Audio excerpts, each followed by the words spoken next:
मीराबाई का जीवन परिचय। जोधपुर के संस्थापक राव जोधाजी की प्रपौत्री।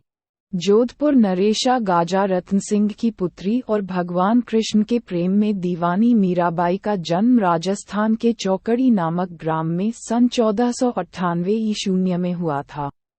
बचपन में ही माता का निधन हो जाने के कारण ये अपने पितामह रावा दूदाजी के पास रहती थीं और प्रारंभिक शिक्षा भी उन्हीं के पास रहकर प्राप्त की थी।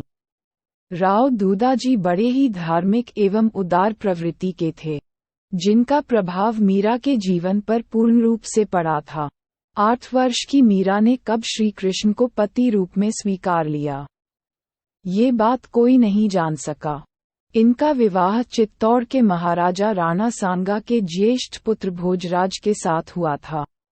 विवाह के कुछ वर्ष बाद ही मीरा विधवा हो गईं। अब तो इनका सारा समय श्री कृष्ण भक्ति में ही बीतने लगा।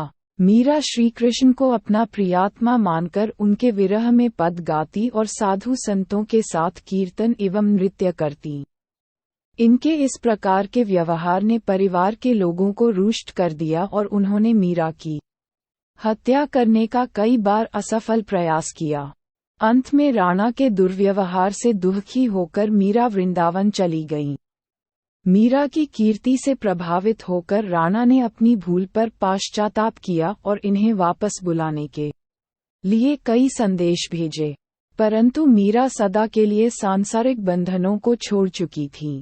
कहा जाता है कि मीरा एक पद की पंक्ति हरि तुम हरो जन की पीर गाते गाते भगवान श्री कृष्ण की मूर्ति में विलीन हो गई थी। मीरा की मृत्यु द्वारका में सन 1547 ईस्वी के आसपास हुई थी।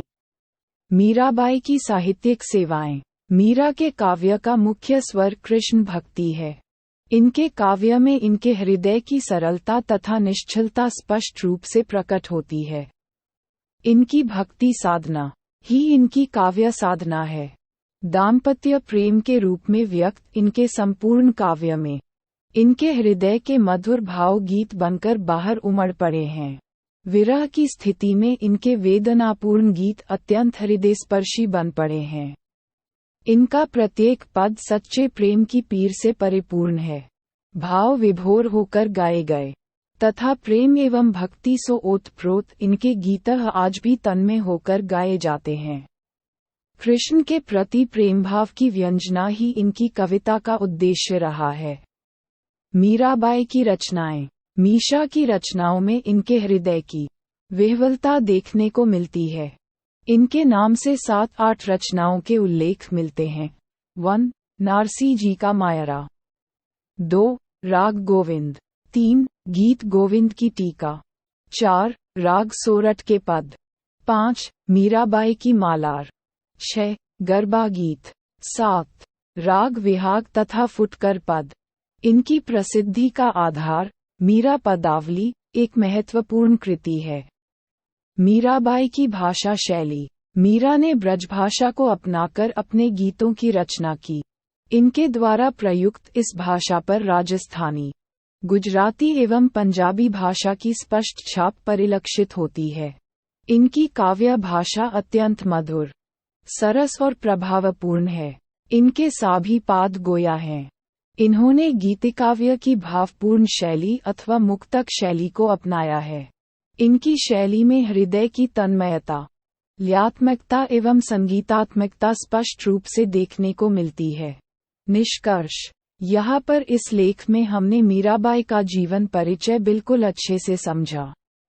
आपको ये जीवनी कैसी लगी कमेंट के माध्यम से अपना अनुभव हमारे साथ जरूर साझा करें।